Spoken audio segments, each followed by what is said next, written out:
والعاقبة للمتقين والصلاة والسلام على سيد الرسل وخاتم الأنبياء والمرسلين وعلى آله الطيبين وأصحابه الطاهرين. أما بعد، فأعوذ بالله من الشيطان الرجيم. بسم الله الرحمن الرحيم. قل إن كنتم تحبون الله فاتبعوني يحببكم الله. صدق الله العظيم وصدق رسوله النبي الكريم الأمين المكين الرؤوف الرحيم. قال الله تبارك وتعالى في شان حبيبه مخبرا وآمرا: إن الله وملائكته يصلون على النبي يا أيها الذين آمنوا صلوا عليه وسلموا تسليما. اللهم صل على سيدنا ومولانا محمد وعلى آل سيدنا ومولانا محمد وبارك وسلم وصل عليه. الصلاة والسلام عليك يا رسول الله وعلى آلك وصحابك يا حبیب اللہ. تمام تعریفیں اللہ تبارک و تعالیٰ کے لیے ہیں، جو خالق کائنات بھی ہے، مالک ششجہات بھی، جو احد بھی ہے، صمد بھی ہے، جس کی شان لم یلد بھی ہے ولم یولد بھی. لا تعداد ہدیہ درود و سلام بارگاہ سید الانام، شفیع رحمت، والی امت، شاہ خوباں، جان جانا، شہنشاہ حسینہ، سید سربراں، سیاہ لا مکاں، تتیمہ دوراں، سرخیل زہرہ جمالا، رازدان ماوہا، شاہد ماتغا، صاحب علم نشرہ، معصوم آمنہ، احمد مجتبہ حضرت محمد مصطفیٰ صلی اللہ علیہ وآلہ وسلم وبارک وسلم کی دربار ناز میں اپنی عقیدتوں، ارادتوں، محبتوں کا خراج پیش کرنے کے بعد اللہ تعالیٰ کی توفیق اور عطا سے جمعۃ المبارک کے اس خوبصورت خطبہ کے موقع پر آپ کے سامنے جو آیت تلاوت کرنے کا شرف حاصل کیا ہے، اللہ نے فرمایا: قل ان کنتم تحبون اللہ. محبوب ان سے فرما دیجئے اگر یہ دعوے دار ہیں اللہ کی محبت کے، فاتبعونی، تو ان سے فرمائیے میرے پیچھے چلو، یحببکم اللہ، پھر اللہ تمہیں اپنا محبوب بنا لے گا. یعنی اللہ کا محبوب بننے کے لیے اتباع مصطفیٰ صلی اللہ علیہ وسلم ضروری ہے. اللہ نے قرآن پاک میں ارشاد فرمایا: انی جاعل فی الارض خلیفہ، میں زمین پر اپنا نائب بنانے والا ہوں. زمین پر کیا بنانے والا ہوں؟ نائب بنانے والا ہوں. فرشتوں نے کیا جواب دیا؟ من یفسد فیہا وَيَسْفِكُ الدِّمَاءَ نَحْنُ نُسَبِّحُ بِحَمْدِكَ وَنُقَدِّسُ لَكَ. اے اللہ، تو ایسی مخلوق پیدا کرے گا جو خون ریزی کرے گی، لڑائی جھگڑے کرے گی، فتنے فساد پھیلائے گی. ہم تیری حمد کے لیے کافی ہیں. ہم جو تیری حمد کرتے ہیں، ان کے پیدا کرنے کی ضرورت کیا ہے؟ اب دو تین باتیں بڑی قابل توجہ، قابل غور ہیں. انی جاعل فی الارض خلیفہ، میں زمین پر اپنا نائب بنانے والا ہوں. نائب بنانے کی کچھ صورتیں ہوتی ہیں. اگر کوئی ولی، مثال دے رہا ہوں، ویسے اللہ تعالیٰ کی شان بے مثل بے مثال ہے سمجھانے کے لیے. خلیفہ تب بنایا جاتا ہے جب کسی نے دوسرے جہان جانا ہو، وہ تو موت سے پاک ہے. خلیفہ تب بنانا ہے کہ جب کوئی زیادہ امور ہوں، بوجھ ہو، زیادہ نہ اٹھا سکتا ہو کوئی، تو پھر خلیفہ بناتا ہے، جی فلاں میرا نائب ہوگا. اللہ ان چیزوں سے پاک ہے. اچھا، نائب اس وقت ایسی وجہ سے بھی بنایا جاتا ہے کہ میرا جو پیغام ہے وہ پہنچتا رہے. اللہ تعالیٰ کے پیغامات پہنچانے کے لیے تو انبیاء آتے رہے. اللہ نے کہیں جانا نہیں، اللہ نے کوئی مکان معاذ اللہ نہیں تبدیل کرنا، پھر آخر خلیفہ بنانے کی ضرورت کیا تھی؟ اب دیکھیں، میں نے تو تصوف پہ گفتگو کرنی ہوتی ہے ہر جگہ. لیکن آپ کو بھی کوئی سمجھنے کی کوشش کرنی چاہیے. میں نے اگر یہ اہل علم کا اجتماع ہوتا میں بات کرتا ان کی کیفیت اور ہوتی. آپ کو سمجھ ہی نہیں آئی میں نے کیا کہا. صحیح بات کہہ رہا ہوں. اب کچھ مجبوریاں ایسی ہوتی ہیں، نہ میں یہ مسجد چھوڑ سکتا ہوں نہ اپنا علاقہ چھوڑ سکتا ہوں، ورنہ آفرز بہت ہیں میرے پاس اب بھی. تو جیسے میں آپ کے ساتھ نبھا رہا ہوں تو آپ بھی ایسے سے ساتھ ساتھ چلتے رہیں، نبھائیں. تو اللہ تعالیٰ جو ہے وہ ان ساری چیزوں سے پاک ہے جو نیب بنانے کی حیثیتیں، کیفیتیں اور ہیئتیں ہوتی ہیں. پھر میرے مالک تجھے نیب بنانے کی ضرورت کیا ہے؟ اچھا دوسرا مسئلہ یہ، فرشتے کہہ رہے ہیں کہ ہم تو تیری حمد کر رہے ہیں، تیری تسبیح کر رہے ہیں، تیرا ذکر کر رہے ہیں، تیری عبادت کر رہے ہیں. حمد بھی ہو رہی ہے، تسبیح ہو رہی ہے، ذکر ہو رہا ہے، عبادت ہو رہی ہے، پھر نائب بنانے کی ضرورت کیا ہے؟ اللہ تبارک و تعالیٰ نے فرمایا حدیث قدسی، کنت کنزا مخفیا، میں ایک چھپا ہوا خزانہ تھا. فاحببت، مجھے ہوئی محبت. فخلقت الخلق، میں نے اس انسان کو تخلیق کیا. اب میں چونکہ آپ شاید اس بات کو نہ سمجھ سکیں، اس طرح میں جاتا نہیں. یہ تو کبھی صوفیاء کی مجلس ہوگی تو میں پھر اس پر بات کروں گا کہ میرے مالک جب تھا ہی کوئی نہیں تو پھر تو چھپا ہوا کیسے تھا. اب میں اس کو نہیں ٹچ کر رہا، آپ کے آئی کیو لیول کے مطابق اس کو میں چھیڑ ہی نہیں رہا. اللہ فرماتے میں ایک چھپا ہوا خزانہ تھا، مجھے ہوئی محبت، میں نے اپنے آپ کو ظاہر کیا اور میں نے اپنے محمد صلی اللہ علیہ وسلم کو پیدا کیا. اور فی روایت اخرى، دوسری روایت میں نے انسان کو پیدا کیا. پھر اللہ فرماتے والذین آمنوا وشدوا حبا للہ، اور ایمان والے اللہ سے ٹوٹ ٹوٹ کر محبت کرتے ہیں. جب یہ آیت نازل ہوئی صحابہ نے عرض کی یا رسول اللہ صلی اللہ علیہ وسلم، محبت تب ہوتی ہے جب کسی کو دیکھا جائے، محبت تب ہوتی ہے جب کسی کا بار بار ذکر سنا جائے، محبت میں تقویت اور اعلیٰ معیار تب ملتا ہے جب کسی کی بار بار زیارت ہو. ہم نے تو خدا کو دیکھا نہیں، محبت کیسے کریں گے؟ میرے آقا نے فرمایا من احبانی فقد احب اللہ، جس نے مجھ سے محبت کی اس نے اللہ سے محبت کی، جس نے میری اتباع کی اس نے اللہ کی اتباع کی، جس نے میری اطاعت کی اس نے اللہ کی اطاعت کی. اللہ نے فرمایا یہ نائب بنانے کی جو صورتیں ہیں ان میں سے کوئی صورت پائی نہیں جاتی، لیکن مومنو جب تم مجھ سے محبت کرنے کا سوچو گے اور محبت کرو گے، کس سے محبت کرو گے؟ اس لیے نائب بنا رہا ہوں، اور نائب اعظم محمد مصطفیٰ صلی اللہ علیہ وسلم ہے.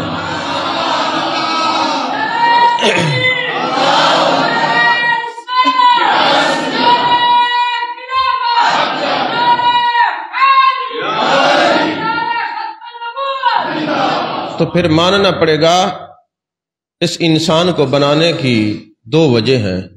ایک تو یہ ہے کہ محبت کا عنصر اس کے اندر ہو، اور دوسرا یہ ہے وما خلقت الجن والانس الا لیعبدون، ہم نے جنوں اور انسانوں کو اپنی عبادت کے لیے پیدا کیا ہے. یعنی کامل انسان تب بنتا ہے جس میں محبت کا عنصر بھی ہو اور عبادت کا عنصر بھی ہو. محبت کا عنصر بھی ہو اور عبادت کا عنصر بھی ہو. کوئی محبت کا دعویٰ تو کرے مگر عبادت کے قریب نہ جائے، وہ جھوٹا ہو سکتا ہے، وہ اعتقادی منافق ہو سکتا ہے، وہ عملی منافق ہو سکتا ہے. عاشق وہی ہے جو محبت بھی کرتا ہے اور عبادت بھی کرتا ہے، اور جو عبادت کرے مگر محبت رسول سے خالی ہو وہ بھی منافق ہے. تو پتہ چلا جب تک عبادت نہیں ہوگی محبت کامل نہیں، اور جب محبت کامل نہیں ہو سکتی جب تک عبادت کامل نہیں ہو سکتی. تو عبادت اور محبت یہ دونوں چیزیں لازم اور ملزوم ہے. آپ کہیں گے چلے آپ نے ایک بات سمجھا دی، محبت اور عبادت لازم اور ملزوم ہے، اس پر کوئی قرآن کی تو دلیل ہونی چاہیے نا. مجھے یہ بتائیں، اللہ نے قرآن میں فرمایا وَأَتِمُّ الْحَجَّ وَالْعُمْرَةَ لِلَّهِ، حج اور عمرہ اللہ کے لیے ہے. حج اور عمرہ آج کا ملا زیادہ قرآن کو سمجھتا ہے یا عثمان غنی زیادہ سمجھتے ہیں؟ خاموشی اچھی نہیں ہوتی ہے ویسے. آج کا کوئی موجودہ زمانے کا مفسر قرآن کو زیادہ سمجھتا ہے یا میرے نبی کا شاگرد اعظم حضرت عثمان غنی زیادہ سمجھتا تھا؟ حضرت ابو بکر، حضرت عمر، حضرت عثمان غنی، مولا علی، عشرہ مبشرہ، یہ محبوب کے صحابہ قرآن کی تفسیر کو زیادہ سمجھتے تھے یا آج کا ملا زیادہ سمجھتا ہے؟ یقیناً خلفائے راشدین تو سب سے زیادہ سمجھنے والے ہیں۔ تو اللہ نے قرآن میں فرمایا حج اور عمرہ اللہ کے لیے ہے، تو جب حج اور عمرہ اللہ کے لیے ہے، کیا حضرت عثمان غنی اس راز سے واقف نہیں تھے؟ حدیبیہ کے موقع پہ جب آپ کو میرے آقا علیہ الصلوۃ والسلام نے بھیجا کہ جاؤ کفاران مکہ سے اور جو وہاں کے لوگ ہیں ان سے جا کے مذاکرات کرو، آپ حالت احرام میں ہیں اور جاتے ہیں، تو انہوں نے کہا ہے عثمان ہم تجھے نہیں روکتے، تو عمرہ بھی کر سکتا ہے، طواف بھی کر سکتا ہے، لیکن ہم تیرے نبی کو نہیں آنے دیں گے۔ تو مجھے بتائیں کیا حضرت عثمان غنی نے عمرہ کیا؟ اتم الحج والعمرۃ للہ حضرت عثمان غنی نے نہیں پڑھا تھا؟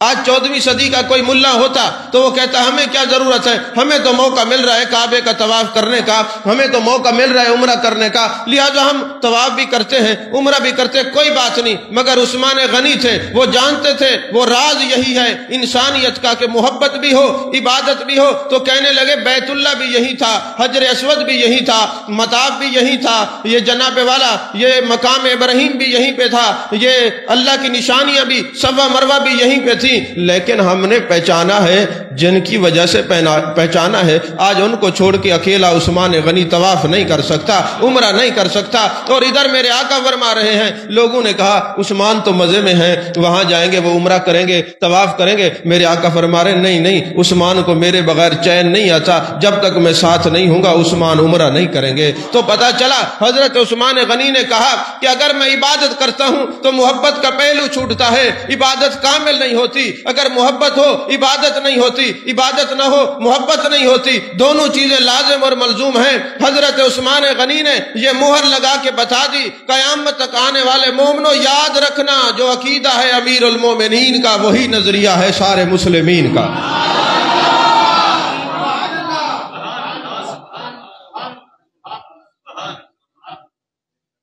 اچھا جب ہمارے دنیا داروں کا ایک معیار ہے کسی سے محبت کرتے ہیں نا تو پھر ہم سوچتے ہیں فلاں سے محبت کریں گے تو فلاں چیز ملے گی، فلاں سے محبت کریں گے فلاں چیز ملے گی، فلاں سے محبت کریں گے فلاں چیز ملے گی، کیونکہ ہماری جو محبتیں ہیں نا وہ لالچ بر مبنی ہے۔ الا ماشاءاللہ میں سب کی بات نہیں کر رہا، اخلاص والے بھی ہیں، میں سب کی بات نہیں کر رہا، اخلاص والے بھی ہیں۔ سوچتے ہیں یار آپ کی فلاں سے جو محبت ہے اتنا آپ پیار کرتے ہیں ایک دوسرے سے محبت رکھتے ہیں، وجہ کیا ہے؟ کہتے ہیں یار وجہ یہ ہے کہ وہ بندہ ہم سے بہت پیار کرتا ہے، اور دوسری وجہ یہ ہے کہ بڑا باکمال ہے، اور تیسری وجہ یہ ہے کہ جب بھی کوئی ضرورت پڑے ہمارے کام آتا ہے، اور چوتھی وجہ یہ ہے کہ یار خوبصورت بہت ہے۔ کسی سے تعلق رکھنے سے کسی سے محبت کرنے کی یہی وجوہات ہے نا، اس کے علاوہ تو کوئی نہیں ہے۔ تو دنیا داروں کو ان کی محبت مبارک ہوں، ہم تو محبت رسول والے ہیں۔ اب پہلا سوال یہ ہے کہ جناب وہ ہم سے محبت کرتا ہے اور اس کی وجہ سے ہم قائم ہیں، اگر فلاں بندہ نہ ہوتا تو ہم نہ ہوتے، ہم کہتے ہیں نا تو تمہیں تو بندوں نے بچایا ہوا ہے اور ہمیں آمنہ کے لال نے بچایا ہوا ہے، اگر حضرت آمنہ کے لال نہ ہوتے خدا کی قسم ہم بھی نہ ہوتے، لولا کالا ما خلقت الافلاق، محبوب اگر آپ نہ ہوتے میں سارا جہان پیدا نہ کرتا، نہ میں زمین بناتا، نہ آسمان بناتا، نہ اپنا رب ہونا ظاہر کرتا۔ تو یہ اللہ تبارک و تعالیٰ نے یہ حدیث قدسی ہے فرما دیا محبوب آپ نہ ہوتے تو کچھ نہ ہوتا، آج ہمارا وجود بھی ہے تو محمد مصطفیٰ صلی اللہ علیہ وسلم کی وجہ سے، اگر آپ نہ ہوتے تو ہم بھی نہ ہوتے۔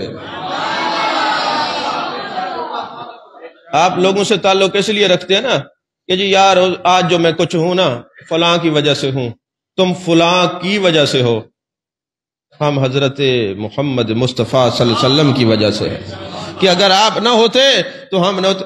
نعمت کبریٰ اور نعمت عظمیٰ میرے مصطفیٰ کریم صلی اللہ علیہ وسلم کی ذات بابرکات۔ اچھا جناب والا فلاں بندے سے ہمیں محبت اس لیے کہ وہ ہم سے پیار ہی بڑا کرتا ہے، میں نے کہا یہ تمہارا دھوکہ ہے، اصل پیار کرنے والی ذات تو میرے مصطفیٰ کریم صلی اللہ علیہ وسلم کی ہے۔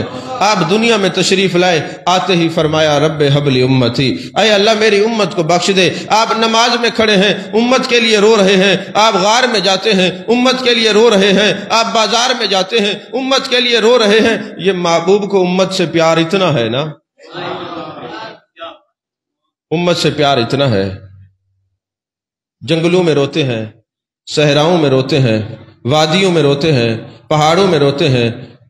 کچھ دن کے لیے آپ جب صحابہ کو نظر نہ آئے، مثنوی شریف میں مولانا روم نے لکھا، صحابہ تلاش کرتے کرتے ایک وادی میں جاتے ہیں، ایک چرواہا بکریاں چرا رہا ہوتا ہے، ان کو جا کے بتاتے ہیں تم نے والضحیٰ کے چہرے والے محبوب کو دیکھا ہے، واللیل کی زلفوں والے محبوب کو دیکھا ہے، ما زغ البصر وما طغیٰ کی کاجل والے آنکھوں والے محبوب کو دیکھا ہے، ید اللہ والے ہاتھوں والے محبوب کو دیکھا ہے۔ وہ کہتے ہیں ہمیں ان ساری باتوں کا پتہ نہیں، ایک ماہ جبی ہیں اور بہت بڑے ہنسی ہیں، اور نکیلے پتھر کے اوپر جبین نیاز جھکا کے فرما رہے ہیں رب حب لی امتی، رب حب لی امتی۔ ان کی گریہ زاری کو آج 3 دن ہو گئے، ان کے رونے کی وجہ سے میری بکریوں نے بھی کھانا پینا چھوڑ دیا ہے، ان کی طرف متوجہ ہو کے کھڑی ہیں۔ حضرت صدیق اکبر فرماتے ہیں خدا کی قسم جن سے انسان اور جانور بڑھ چڑھ کے پیار کرتے ہیں وہ ذات مصطفیٰ ہی تو ہے، اور کون ہو سکتا ہے؟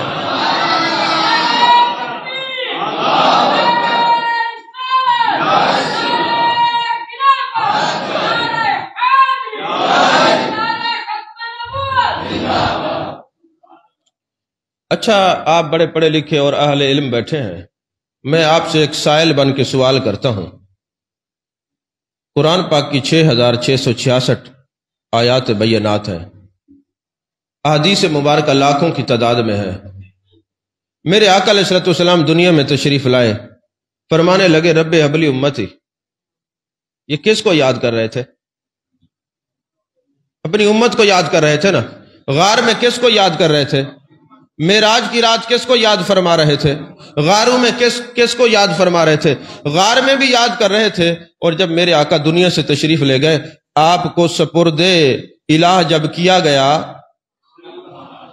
محب کو محبوب کو کے سامنے اور محبوب کو محب کے سامنے جب پہنچایا گیا، تو صحابہ کہتے ہیں ہم نے دیکھا بعد از وصال قبر انور کے اندر میرے آقا کے لب ناز جنبش کر رہے تھے، ہونٹ ہل رہے تھے۔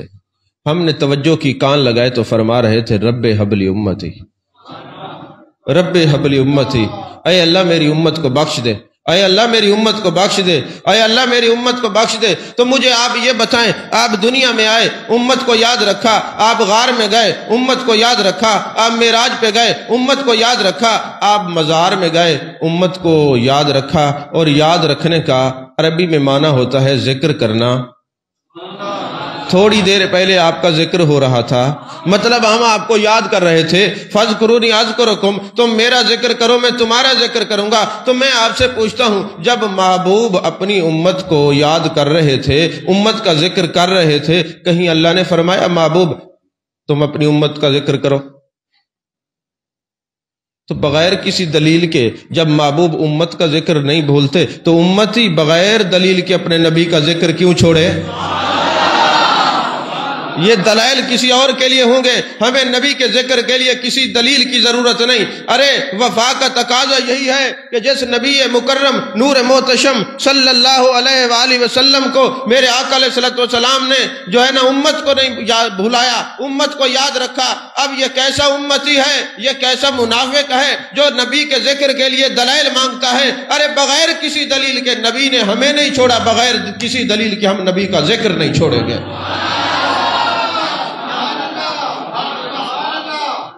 بغیر کسی دلیل کے ہم اپنے نبی کا ذکر کریں گے، ہمیں کسی دلیل کی ضرورت نہیں ہے۔ تم اپنی دلائل تلاش کرو، تم تلاش کرو، تم اپنا دل بھی کالا کرو، نظریں بھی کالی کرو، منہ بھی کالا کرو، ہمیں تمہاری ضرورت ہی نہیں ہے۔ ہم بغیر کسی دلیل کے اپنے نبی کا ذکر کریں گے کریں گے کریں گے۔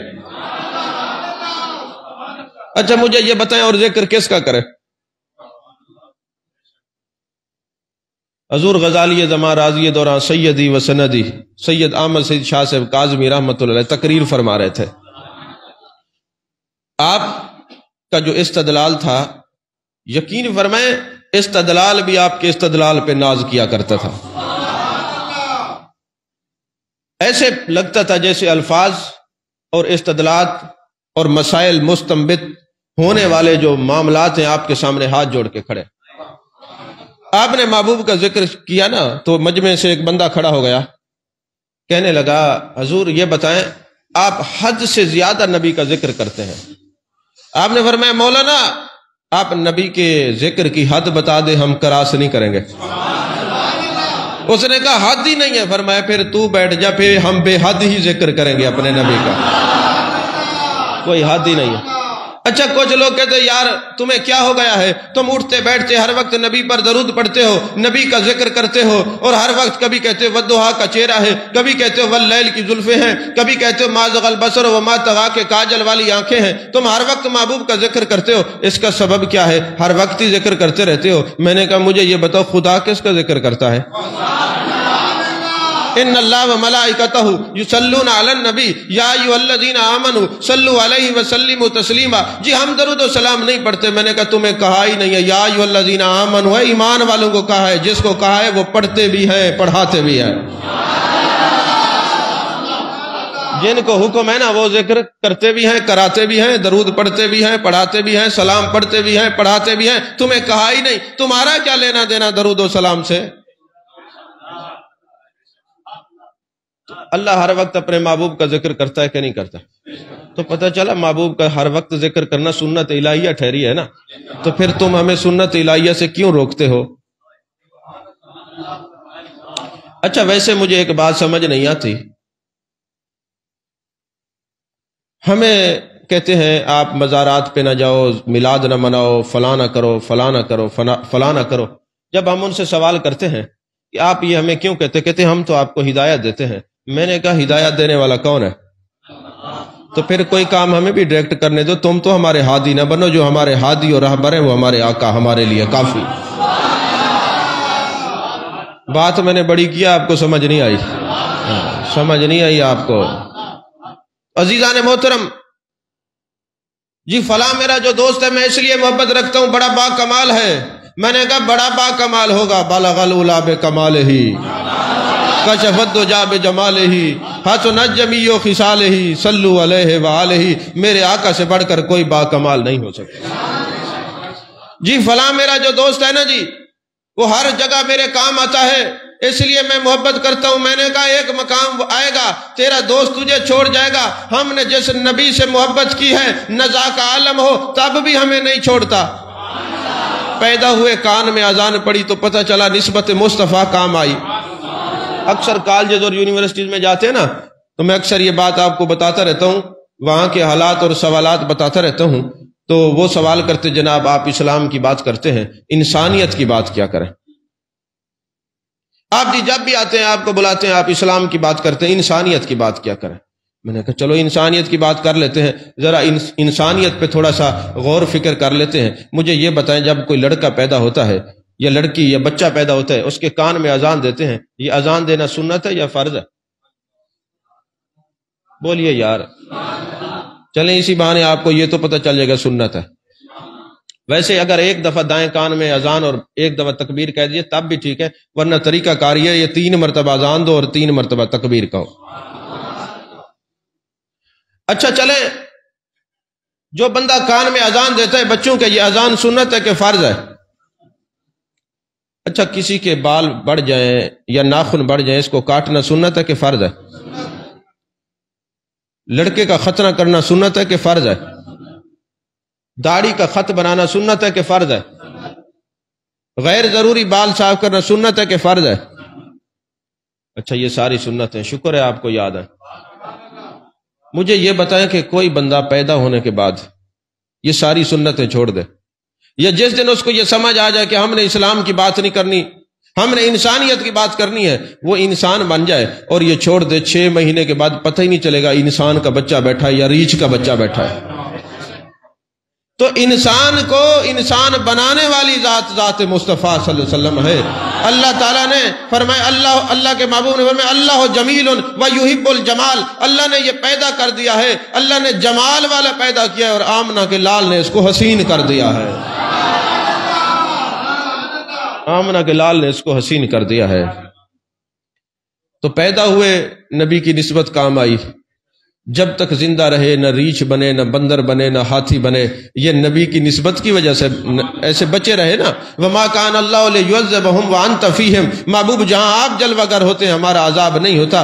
آج جو ہمارے چہرے مسخ نہیں ہوتے، ریچھ نہیں بنتے، بندر نہیں بنتے، ہاتھی نہیں بنتے، یہ تمہارے اعمال کی وجہ سے ہے، یہ تو حضرت آمنہ کے لال کی وجہ سے ہے۔ ارے زندگی میں بھی پیدا ہوئے نسبت مصطفیٰ کام آئی، پھر جناب زندگی گزاری نسبت مصطفیٰ کام آئی، پھر نزا کے عالم میں زبان پہ کلمہ جاری ہوا، میرے نبی نے تنہا نہیں چھوڑا، پھر قبر میں گئے تو میرے آقا کا دیدار ہوا۔ ما کنت تقول فی ھذا الرجل، نبی کا ساتھ کام آیا، قبر سے پھر نکلے، حشر میں گئے تو پل صراط پہ ادھر سے امتی گزر رہے ہیں، میرے آقا فرمایا قیامت والے دن ادھر سے امتی گزر رہے ہوں گے، ادھر میں سامنے کھڑا ہوں گا اور کہوں گا رب سلم امتی، رب سلم امتی، رب سلم امتی۔ سرائکی میں ترجمہ بنتا ہے شالا خیر نہ لاؤ، شالا خیر نہ لاؤ، شالا خیر نہ لاؤ۔ ادھر سے غریب گزر رہے ہیں، ادھر سے نبیوں کے امام کھڑے ہوئے دعا دے رہے ہیں۔ ارے پل صراط پہ نبی نے نہیں چھوڑا، محشر کے میدان میں گئے نبی نے نہیں چھوڑا، مقام میزان پہ گئے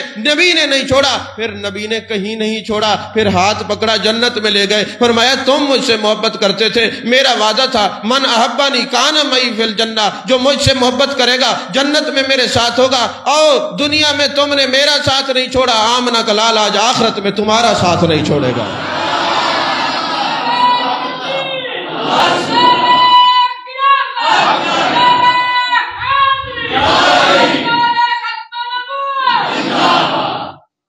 اب مجھے بتائیں سب سے بہترین تعلق کس کا ہے ذات مصطفیٰ صلی اللہ علیہ وسلم؟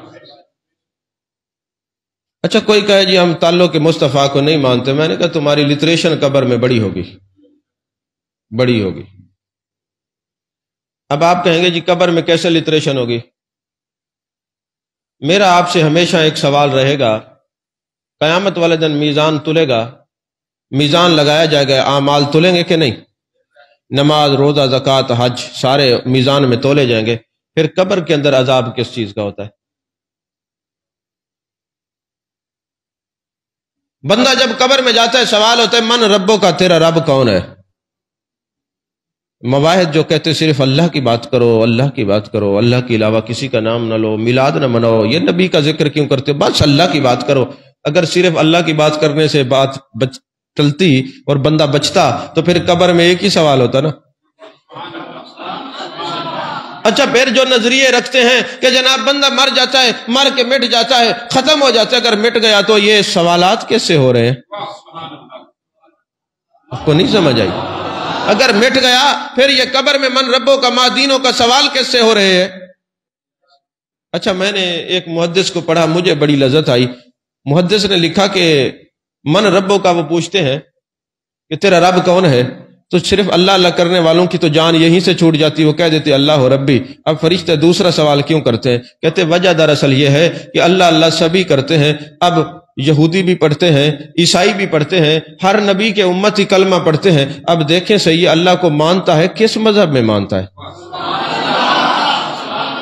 یہ کہیں عیسائی تو نہیں ہے، یہ لا الہ الا اللہ عیسیٰ روح اللہ تو نہیں پڑھتا، یہ لا الہ الا اللہ موسیٰ کلیم اللہ تو کہتا ہے، یہ لا الہ آدم صفی اللہ کہتا ہے، یہ لا الہ الا اللہ نوح نجی اللہ کہتا ہے، یہ لا الہ الا اللہ اسماعیل ذبی اللہ کہتا ہے۔ اب ہم جو اس کی قبر میں آئے ہیں ذرا اس سے پوچھیں تو صحیح، تو رب کو تو مانتا ہے، کس دین میں مانتا ہے؟ کس دین میں مانتا ہے؟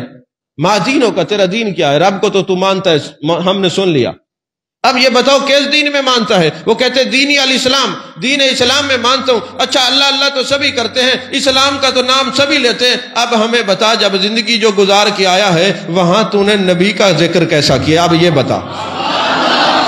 ہاں جی، ما کنت تقول فی ھذا الرجل، تو ان کے بارے میں کیا کہتا تھا؟ یا تو کوئی ملا اس کا ترجمہ تقول کا اور کر کے دکھائے، یہ لکھو تقول کا معنی یہ کہ بتا یہ کون ہے، اس وقت کون ہے؟ ما کنت تقول فی ھذا الرجل، تو ان کے بارے میں کیا کہتا تھا؟ اچھا ما کنت تقول فی ھذا النبی نہیں فرمایا، رجل فرمایا ہے۔ رجل میں بھی کوئی راز ہے،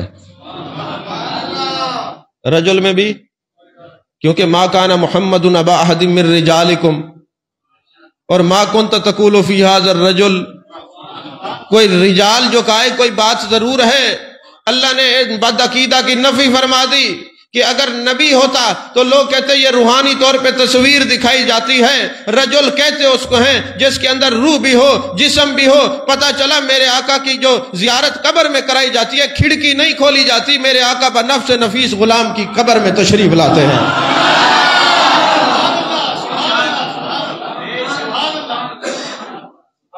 ہم کھڑکی والے نہیں ہیں، ہم تو ویسے دروازے والے ہیں۔ آنا مدینۃ العلم وعلی بابھا، ہم تو ویسے ہی دروازے والے ہیں، وہ دروازہ کھولا جاتا ہے، محبوب کی جلوہ گری ہوتی ہے۔ ارے تم تو اللہ کو مانتے ہو اور دین اسلام کی باتیں کرتے ہو، بتاؤ ما کنت تقول فی ھذا الرجل، یہ یاد رکھنا آپ میلاد کا اثر تمہیں قبر میں محسوس ہوگا، میلاد کا اثر قبر میں محسوس ہوگا۔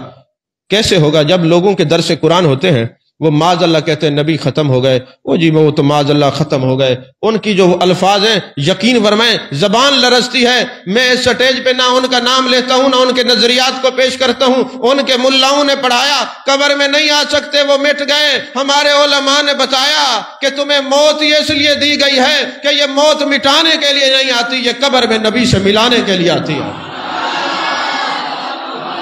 نبی سے ملانے کے لیے آتی ہے۔ تو ہم جب جائیں گے تو ہم کہیں گے مر کے آیا ہوں اس دل ربا کے واسطے۔ ارے ہم تو آئے اس نبی کا دیدار کرنے کے لیے ہیں، اس نبی کا دیدار کرنے کے لیے۔ اچھا مرنے والے سارے ایک جیسے نہیں ہیں، سارے ایک جیسے نہیں ہیں۔ کچھ لوگ ایسے ہیں ان سے پوچھا جائے گا من ربو کا، وہ منافق کہیں گے لا ادری لا ادری لا ادری، ہم نہیں جانتے۔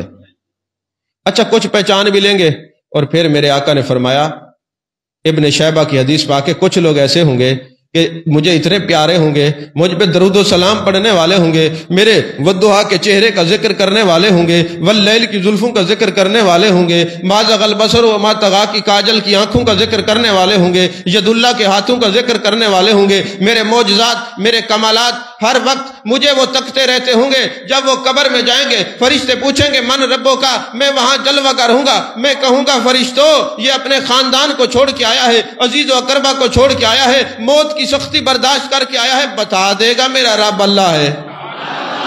اب یہ غلاموں کی عاشقوں کی قبر کی خبر میرے مصطفیٰ کریم صلی اللہ علیہ وسلم دے رہے ہیں۔ فرماتے ہیں اب ایک ہے جو کہے گا میں نہیں جانتا منافق، دوسرا وہ ہے مسلمان جو کہے گا جانتا ہوں، اور تیسرا وہ بھی ہے کہ جس محبوب فرماتے پوچھا اس سے جائے گا، میں فرماؤں گا ہاں ہاں بتا دے گا میرا رب اللہ ہے۔ پھر پوچھا جائے گا ما دینوں کا، تیرا دین کیا ہے؟ میں کہوں گا یہ موت کی سختیاں برداشت کر کے آیا ہے، ابھی ابھی بچھڑ کے آیا ہے خاندان سے رشتہ داروں سے، بتا دے گا میرا دین اسلام ہے۔ پھر وہ کہیں گے کہ ما کنت تقول فی ھذا الرجل، وہ ابھی جواب نہیں دے گا، میں کہوں گا ہاں ہاں مجھے جانتا ہے، کثرت سے درود تو مجھ پہ پڑھتا تھا، ارے محفل میں بیٹھ کے درود و سلام پڑھتا تھا، میرے لیے کبھی اٹھ کے درود پڑھتا تھا، کبھی بیٹھ کے سلام پڑھتا تھا، ہر وقت درود و سلام میں، ہاں ہاں میں اس کو جانتا ہوں، یہ مجھے جانتا ہے۔ اللہ کرے ہمارا شمار انہی میں ہو جائے، اللہ کرے ہمارا شمار انہی وہ ہوگا نا۔ تب جب میلاد والوں کے پاس بیٹھیں گے، جب فساد والوں کے پاس بیٹھیں گے تو قبر میں بھی فساد مچے گا، یہ ذہن نشین رکھنا۔ عزیزان محترم، ہمیں تو یہ پتہ ہے کہ قبر میں مصطفیٰ کریم آئیں گے، اور جن کو یہ پتہ ہے کچھ نہیں آئے گا وہ مار کھائیں گے۔ بتائیں یہ عقیدہ اچھا کہ وہ عقیدہ اچھا؟ یہ عقیدہ اچھا کہ آپ کتنا دن جی لیں گے، آخر تو موت ہی ہے نا، مرنا ہے، قبر میں جانا ہے۔ اور فرشتے پوچھیں گے ما کنت تقول فی ھذا الرجل، جب میلاد میں بیٹھتا تھا کیا کہتا تھا؟ جب اس نبی کا ذکر ہوتا تھا تو کیا بک بک کرتا تھا بتا، اور کیا تعریف کرتا تھا یہ بھی بتا۔ اب مجھے آپ بتائیں، میں مثال دیتا ہوں، آپ میرے خلاف بات کریں اور کبھی کوئی سامنے کھڑا کر دے اور کہے تو بڑا بولتا تھا اب سامنے بول، شرمندگی ہوگی کہ نہیں ہوگی؟ تو تم اگر یہ عقیدہ رکھو وہ کچھ نہیں دے سکتے، اختیار نہیں ہے، کچھ بھی نہیں ہے، فلاں نہیں ہے، اور قبر میں فرشتے کہیں گے اب مر بول سامنے، تو کہتا تھا آ نہیں سکتے، یہ سامنے تشریف فرما ہے، نہیں سمجھے، اب بول تو کیا کہتا تھا؟ اب جو گستاخیاں زبان پہ یہاں جاری رہتی تھی وہی قبر میں شروع ہو جائیں گی، اور لٹریشن شروع ہوگی، قیامت تک ہوتی رہے گی۔ اور جس نے نبی کے جلووں میں گم ہو کر نبی کے نور سے ضیاء پاشیاں منور کیا، اپنے چہرے کو مزکا کیا، اپنے دل کو مصفا کیا، اپنے خیالات کو، اور ہر وقت میرے آقا کے ذکر میں رہا، اس کے لیے جنت کا بستر بچھا دیا جائے گا، جنت کا لباس پہنا دیا جائے گا، جنت کی کھڑکی کھول دی جائے گی، اور کہا جائے گا نام کا نومت العروس، ایسے سو جا جیسے دلہن اپنے دلہا کے انتظار میں سوتی ہے، وہ بھلا سوتی کیسے ہے؟ وہ کہے گا گھر والا، وہ کہے گا مجھے اجازت دے میں گھر والوں کو پھر جا کے بتاؤں میں کامیاب ہو گیا ہوں، جانے کائنات کو پہچان لیا ہے، میں نے ذکر کرتا تھا، میں نے کر دیا ہے، میں کامیاب ہو گیا۔ وہ کہے گا ٹھہر ابھی پھر دیدار ہوتا ہے، اسی آس میں قیامت آ جائے گی، اسی آس میں قیامت آ جائے گی۔ سمجھ میں آ رہی ہے بات نہیں آ رہی؟ اچھا کبھی ذوق یہ ہو کہ جناب ہم فلاں سے محبت کرتے ہیں، وہ بڑا حسین ہے، یقین کریں کہ جس کا چہرہ ودھا کا ہو اس سے بڑھ کر حسین کون ہو سکتا ہے؟ جس کی ید اللہ والے ہاتھ ہوں وہ اس سے بڑھ کر حسین کون ہو سکتا ہے؟ جس کی ما زغل بصر و ما طغا کے کاجل والی آنکھیں ہوں اس سے بڑھ کر کوئی حسین کیسے ہو سکتا ہے؟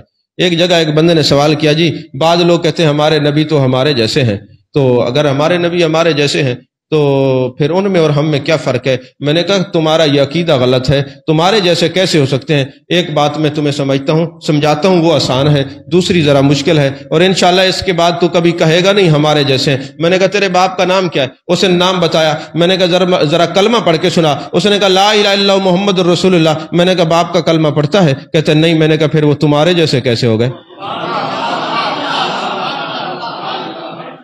جن کا کلمہ پڑھنے سے تو دائرہ اسلام میں داخل ہوا ہے، پھر نماز روزہ زکوٰۃ حج یہ منازل طے کر کے جو عقیدہ اچھا ہوگا تو جنت میں جائے گا، تو پھر تو تیرے جیسے کیسے ہو سکتے ہیں؟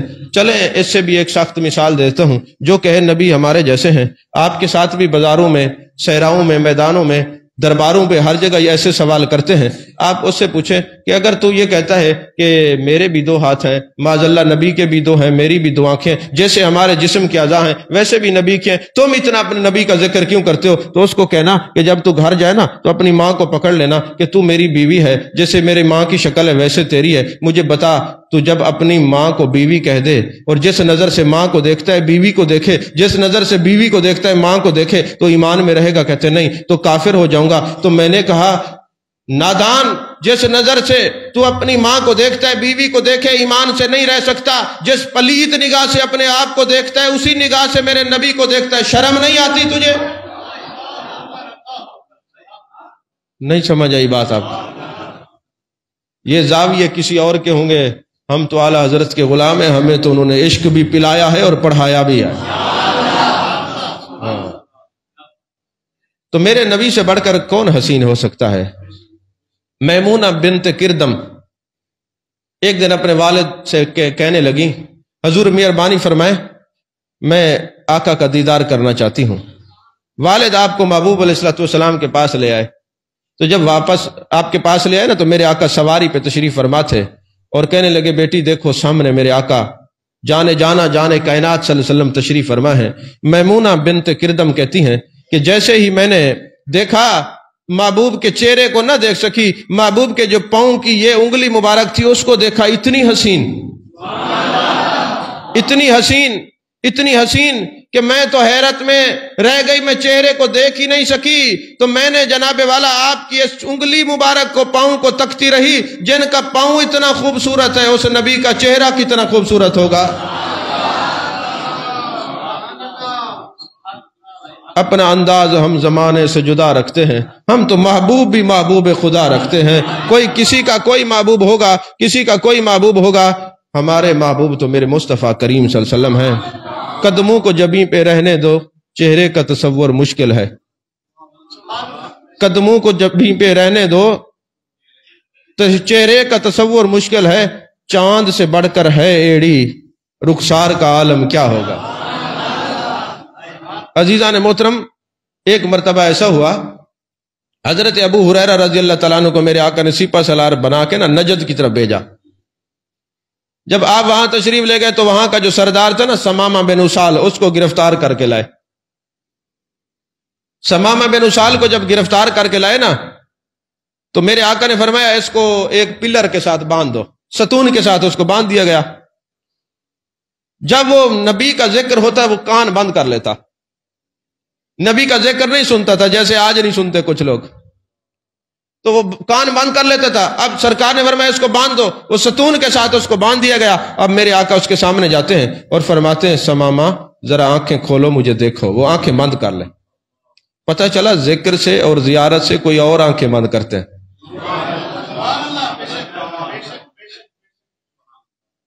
اچھا آج نا ہمارے معاشرے میں ارد گرد کچھ لوگ نا کھڑے ہو کے درود و سلام پڑھتے ہیں نا، لوگ اعتراض کرتے ہیں کہ جی یہ کہاں لکھا ہوا ہے. تو میں آپ سے گزارش کرتا ہوں، آپ نے 5ویں 6ٹھی کی کتاب میں یہ بات پڑھی ہوگی، ویسے تو حدیث پاک ہے، میں آپ نے جو پڑھا ہے وہ بتا رہا ہوں. ایک دن ابو جہل نے پروگرام بنایا، بھائی نبی پاک صلی اللہ علیہ وسلم کو یہاں بلاتے ہیں اور کوئی بندہ کھڑا ہو کے سلام بھی نہیں کرے گا اور آپ کے لیے قیام بھی نہیں کرے گا. سلام اور قیام کوئی نہیں کرے گا نبی کے لیے.